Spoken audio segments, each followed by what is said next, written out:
imagine kubeba mtoto, like kubeba ujauzito for all that time. And now that we have the experience, tunajua how tough it is just by God's grace. Alafu umepata mtoto wako vizuri, ndio huyo unamlea. And then, without knowing, you just give out your motherhood rights just like that.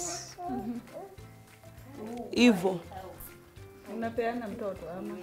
Motherhood rights yako, like imagine uko na mtoto and mtoto akupendi like the mother, or maybe you get anapenda somebody else in that house more than you. How would you feel? Unasikiaje? Akikuona, mami, you know, you just the mama anasema mama, ama anafurahi. Vile uko hivi tu ana react kidogo, lakini akiona somebody else, maybe the brother ama somebody else amekaa na yeye, anafurahi kabisa. You know, like a mother. It hurts, eh? And that is why leo tuko na our experts, Dr. Anne Ndungu ambayo yuko hapa. She's a psychologist. Na anataka kutusaidia in this topic on bonding with a child. Na wengi, maybe most of us tunafikiria time atakuwa anaanza kuongea sasa ndio tuanze kupiga story, tuanze kubond. But is it actually the case? Sasa leo atatusaidia on that. Karibu sana. Asante sana, Kate. It's a wonderful day to be with you and to see how we can bond with our children. Maybe before I talk about how we bond with our children, let me ask you a question. Who is your best friend? Who is your best friend? I mean, what are the characteristics of your best friend? Mtazamaji ndio tumeanza by the way, tumeanza show. Wow. Yeah, your best friend, I guess, is the person who will help you when you're in problem. And you expect them to come in and help you when you're in serious situation. This is a person that you trust, that you go to them the way you are without any conditions, and they will accept you. Now, to children, what are those unpleasant situations that they may be removed from and they feel, wow, this person who has removed me from this situation is my best friend? Nyonyo. Nyonyo. Change diaper. Kumfeed, unatoa hiyo hanga. Yes. Kumlalisha when it is dark. Who gives them the comfort of loneliness when they are lonely in that moment of going to sleep and they are being left alone? They need somebody to comfort them, to assure them that all is well. All right. Another one is when they are in pain. Okay? When they are in pain and they have fallen, whom do they run to? And what does this person do? Yeah. Another one is when they wake up and they need somebody to lift them. Who is this that they see? Now this friend is the person that they trust. And you know, with children, they form their personality in life based on how they have gone through this time of bonding. Okay? So for a mother, who are these people that we can give your friendship between a child and the mother? Who are these people that are likely to take over from us? Yeah? These are the people that you say, Anne, kuja chukua mtoto, ubadilishe diaper.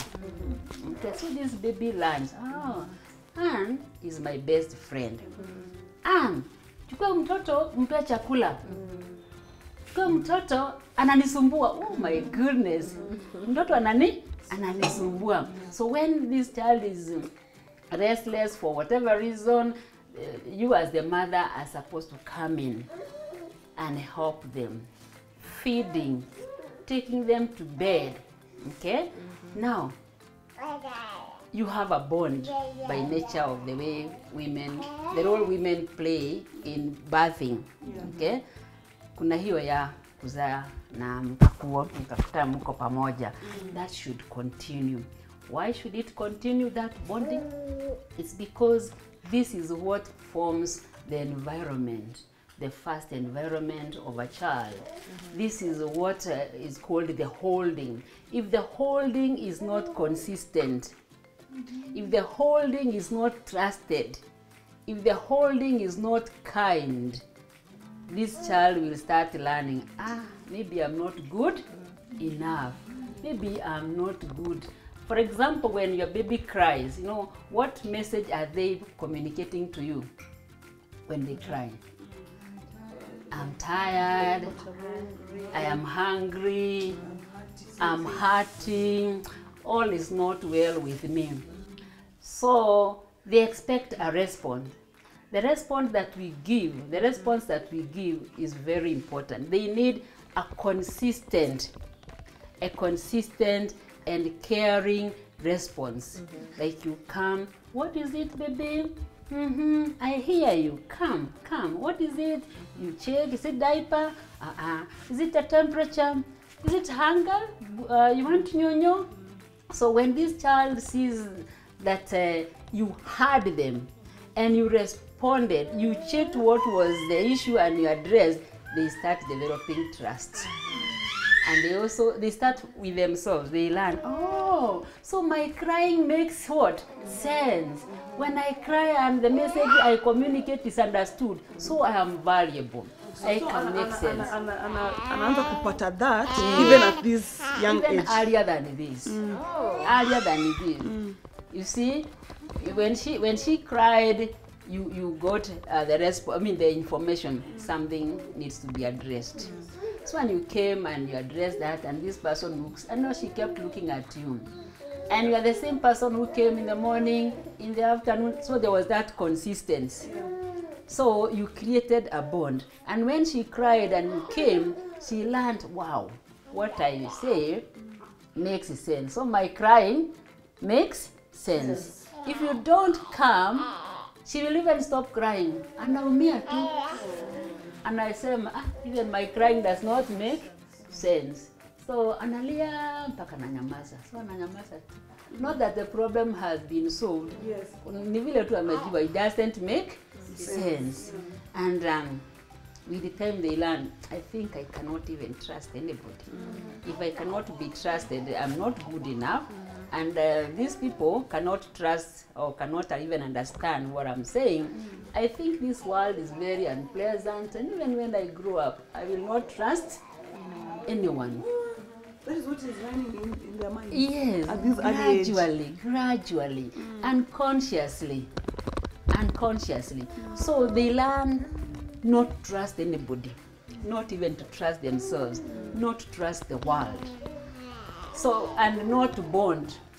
Then that lack of consistency, today you come, tomorrow Anne, the following day Grace. So now there is total confusion. Yes. Who am I going to trust? Because even your approach is different from Anne's, different from somebody else. So they fail to develop the brain concept of who am I, who comes, who is my closest friend. And they take long. Actually, you delay their process of development because you are giving them so much, hardship in making decision. Who is it? You see, the way we have today is Anne, tomorrow is Grace, next month another person. There is confusion. Who among these am I going to bond with? Now that you people are moving from, you have started giving them other foods apart from nyonyo. Yes. You see, that is a very sensitive stage because you are likely to give up your responsibilities of feeding. You only have them when they are nyonyaring, and immediately they stop nyonyaring, you give them to somebody else. That is very dangerous. And another thing, bonding comes when we are breastfeeding. Apana breastfeed na unasikia simu.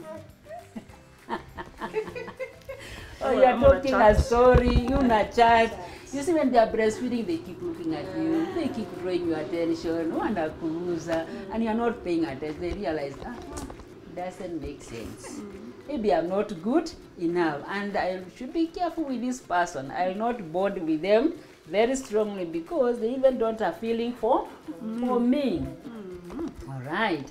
And there's a lot of communication. When you are changing them, they look at you and say, wow, what a creature, what a love, what a care. So when you are changing them and they smile back. Hapana badilisha na haraka na chukua huyu.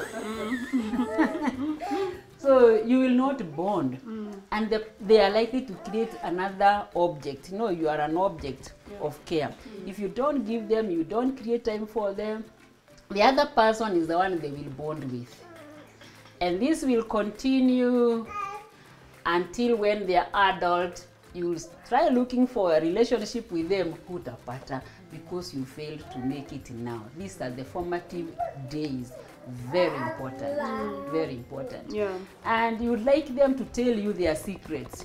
This is the time to develop that ground so that they can trust you, they can ask you those very sensitive questions, they can reveal to you their secrets, because you have proved to be dependable, reliable, consistent. You see that, like now she's singing you a song. Are you listening? Yeah. No, you're not listening. If you are not listening to that song, next time you will not get a chance of hearing it, and you will not know how much they have learned. You may not know what they are going through. Yeah. Listen to them.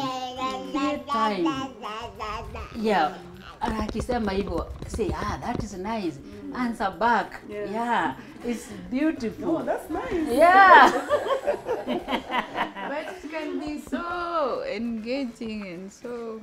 Sometimes you know.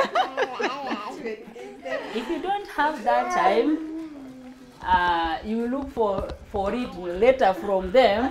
They'll not have it with you. You will have missed a great opportunity. This is an opportunity you must create, and it comes once. There were 6 months the other day. That is the end of 6 months. There'll be 7, there'll be 8 and 9.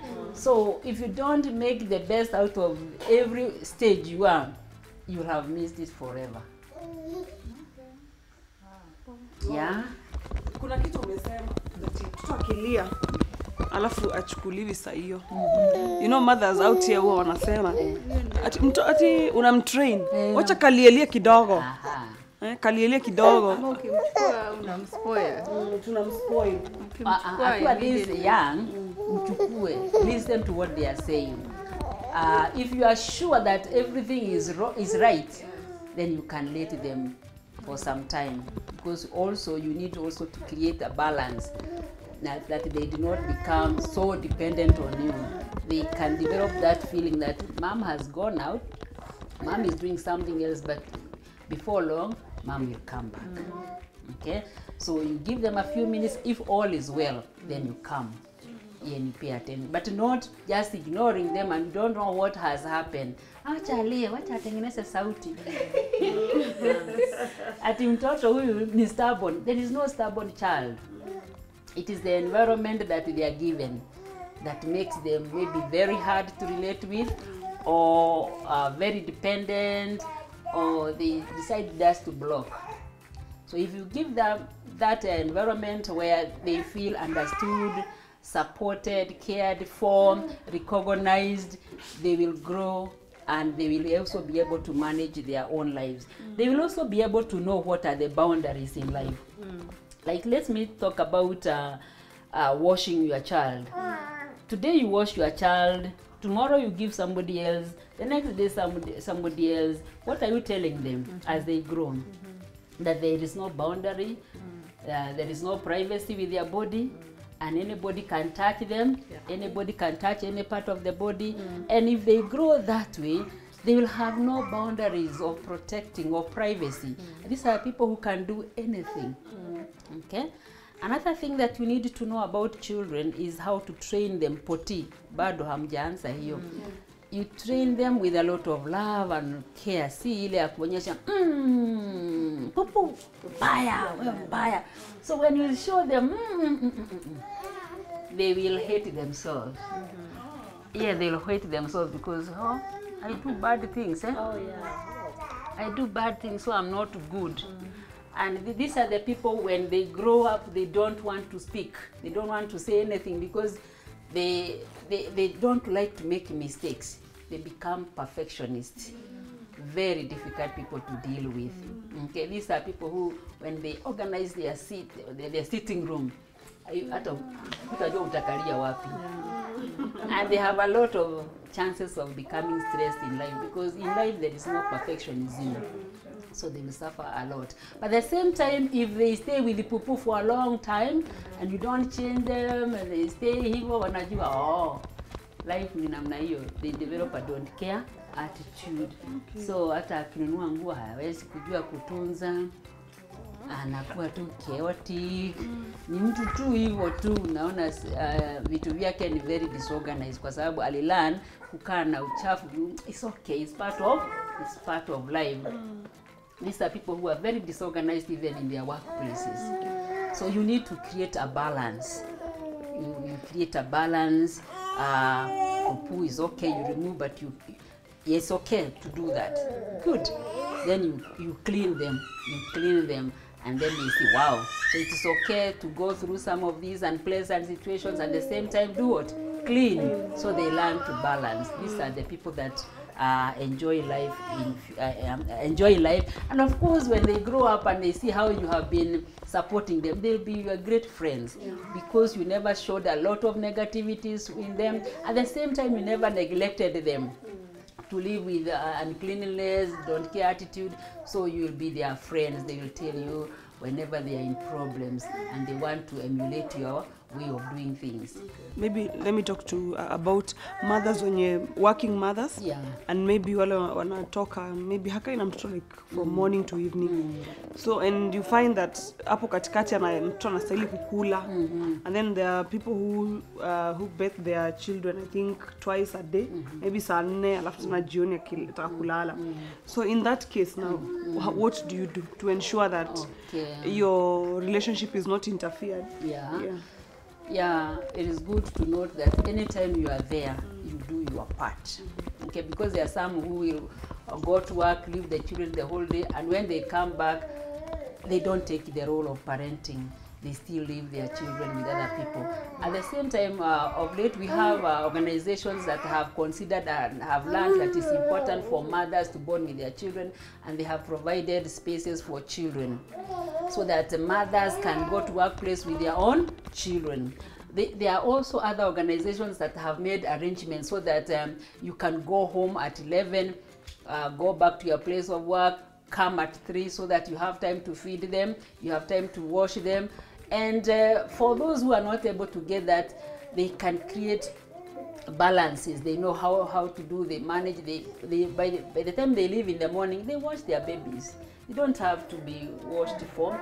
Maybe you can also treat the other person well, but not frequent changes, so that they can come in when you are not there and come in very positively. But when you come back, create what is called quality time with your children. You may be there but not having quality time. Talk with them, let them tell them their stories in their own language. Listen, so that now that time that you are away, it is covered. When you are around with them, you give them the best time. Yeah, so that they don't feel whether mom is around or not, it doesn't make any difference. So there should be a very big difference when mom comes home. Yeah. And is it true? Kwamba sons bond better with their mothers, is it? And daughters better with their fathers. Yes, there is that theory. There is that theory that a baby boy, okay, will bond with the mother more, because this is the friend that they are looking for. There is that feeling like I'm looking for somebody who is not like me. But this is just a theory. And later on, because of learning what to do, they move from the person of the opposite sex and come to the person of the same sex, and they learn. You see a girl, we want to take cups from the table just like the mother, go to the kitchen with the mother. They learn, they realize this person is like me and I can learn so much from them. And the boys go to support their fathers in those roles of gender-specific roles, that, as we say, so that the boys will bond. But at the back of their mind, they know the best friend is the mother. And the girl, at the back of her mind, she knows the best friend is is the dad.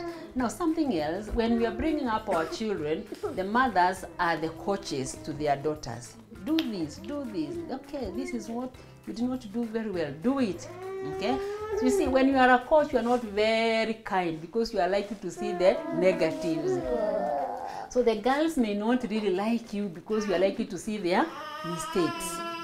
But the dad is in the cheering squad to the girl. He will always notice, wow, mom, you have done this, oh, you have done this, I like that you have done it. So you see, the girl is likely to feel very positively supported by the father more than the mother. At the same time, the father is the coach to the son or to the boy. Mbona hujafunga gate? But the mother will not see those weaknesses. We say, wow, you have managed to do that. You did that. You watched the camp. So there is that likelihood of the boy feeling, oh, mother loves me more than dad. And this is a natural way because as you are training your daughter, you will not be so kind. You are likely to see those weaknesses that you desire her to correct. So you will see there is that tendency of the girl feeling like my father is more supportive to me, is more loving to me than mom. And same thing to the boy. The boy will see mama loves me more than dad. Not that they really love them more than dad, but it's because of what comes out of you. You show, you have done it, you have done it. You are not reprimanding them the way dad would do. And the dad is not reprimanding the girl the way mom will do. But that is okay. Okay. All right. Then kuna iswali, like you said even the way una handle mtoto. Yeah. For instance, tumeona kwa even media nini vitu kama hizo abuses. Yeah. Zikifanyika even at this younger stage. So unaweza tell aje, like sometimes you leave mtoto nyumbani, maybe with caregivers, nini and so on. So when you come back, how as a mother or as a parent, how would you tell that mtoto alikuwa na good time or alikuwa na nasty time? Very good. Are there cues? Yes, they are. Very clear cues. You can see when they see this person who hurt them, you see them fear. You can even see they don't want to go towards them. They cry when they see them. When you are leaving, they cry a lot. They'll tell you. You can even see the face. They are not very friendly to this person. They actually look very scared. You can see they are not comfortable. At the same time, you need to note those possible changes. Some children may not come out very clearly, but it's good always to watch your baby and check on the physical marks on the baby. Feed them, see how they are feeding, okay? Because you'll be able to notice the behavior by the way they feed. Touch them, feel their body. You'll be able to note, mkono, there's something wrong. As you wash them, you'll see some marks, you'll see if they were hurt, you'll be able to know. Sometimes they are neglected, maybe the diapers are not changed on time, and you notice rashes. So if you are the one washing them, you'll be able to notice the changes in their body color, the rashes, and you'll be able to know something is not right as far as the care of this child is concerned. Yeah. Okay, the other question I would have is those mothers that sometimes get work in distant places, maybe juu ya hali ya maisha imebidi uhame country, umeacha mtoto akiwa mdogo. Is there any hope for bonding with their kids ever? It is hard to bond. They really have to work extremely hard to erase the picture, the mental picture that the child has. And sometimes they may not reach what they were expected to reach because the child has been brought up by somebody else. This is the person that is going to take the motherly figure in this child. And therefore it is difficult. Also, the child will learn how to do without the mother. So they adjust. You see, like if you live in a hardship area, your body, your behavior will adjust to fit. And to undo what has already been done is very hard. Maybe this child will learn to live with the problems, not speaking out. They learn to hide their own challenges. They learn to do their own things on their own without seeking help. So even when you come and you see like you want help, they don't give you chance. Now, how do you come in? It can be very hard.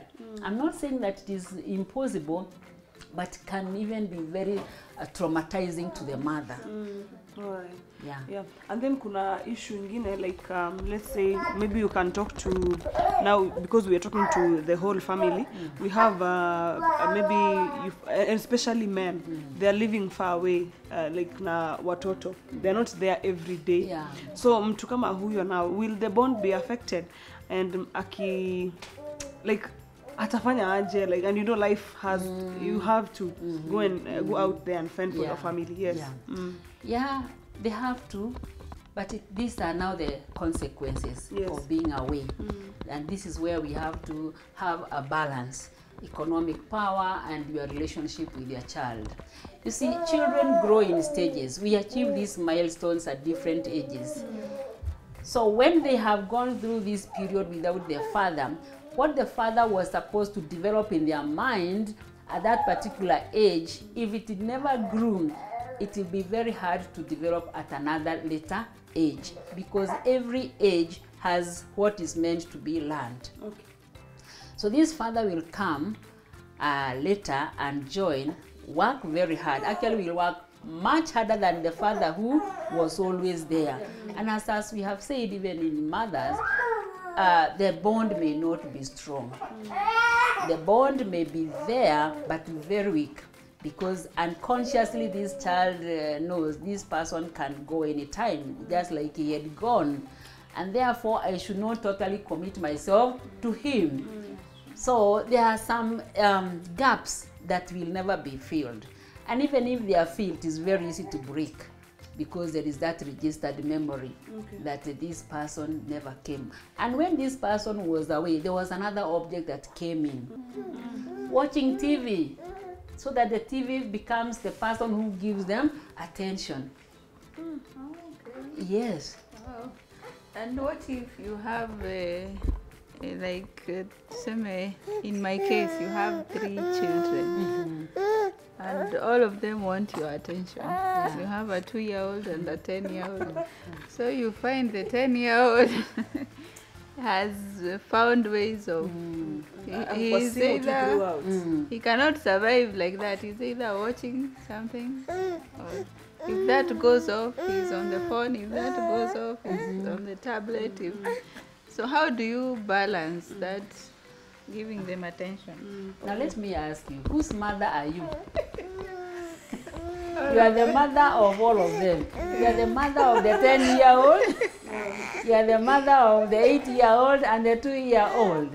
So it is you to create time for each one of them. Create time, even have time with the 10-year one. Go out, leave the others for a time. Go out so that this person feels a special relationship with you.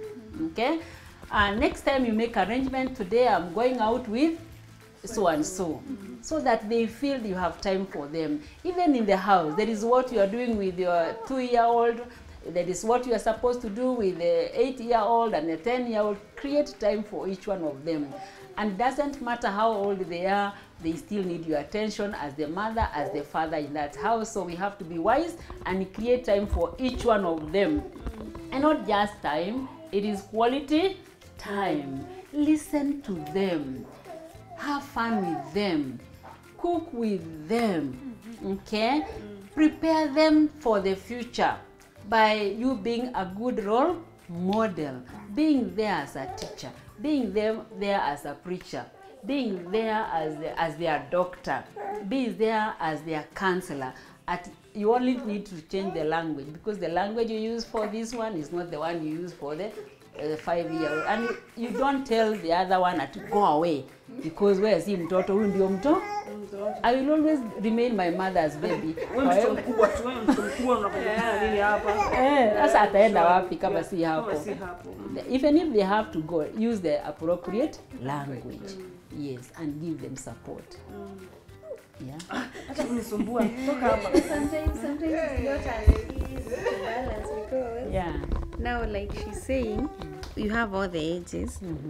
But because now this one is very small, you find yourself more time you spend with this one. Now the others feel like they want to compete with her. Yes. Which is not possible. You know. Yeah, competition is there and is healthy and is natural. So as the mother, as much as they are competing for you, all of them belong to you. And all of them need special attention. So you have to create some time. Be wise and tell, Mary, mtoto ananyonya, kaa hapa nitakwambia, kaa hapa. Mimi nakupenda, sema nakupenda. Acha nionyeshe mtoto akilala, I will talk with you. You see, she feels recognized, she feels accepted. She's not feeling now like this one has come, I'm not as important as I used to be. If they feel that they may be hurt and they may develop some trauma, psychological trauma, feeling like I was good until this other one came and I'm not wanted, where else to do? And that's where they will start doing other unpleasant behavior. They will start developing behaviors for seeking attention. Wanavunja hii, wawasomi, wanaenda huko wanaharibu, because they are seeking for your own what? Attention that you are not giving them.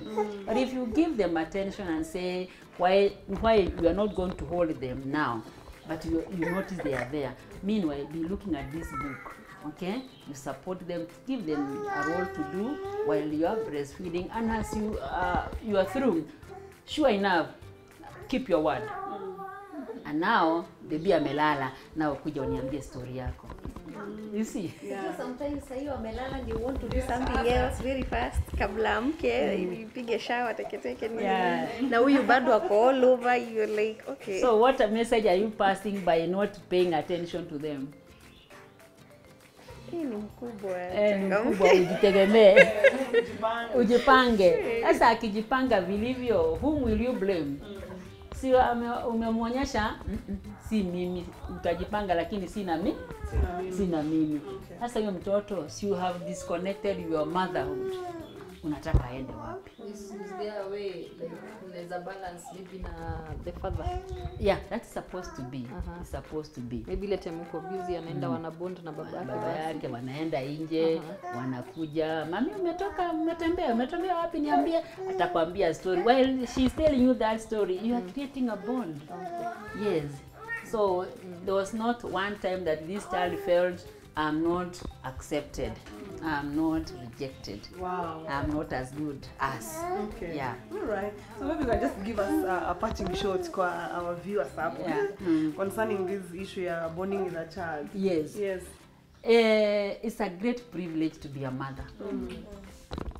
And as the Bible says, mothering does not end. It ends with the death of the mother. So be a strong mother.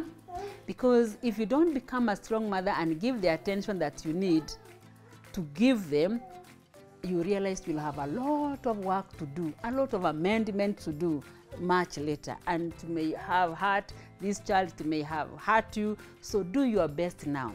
And something else, enjoy as long as it lasts. Very soon, these children will be in nursery schools and you long to hold them.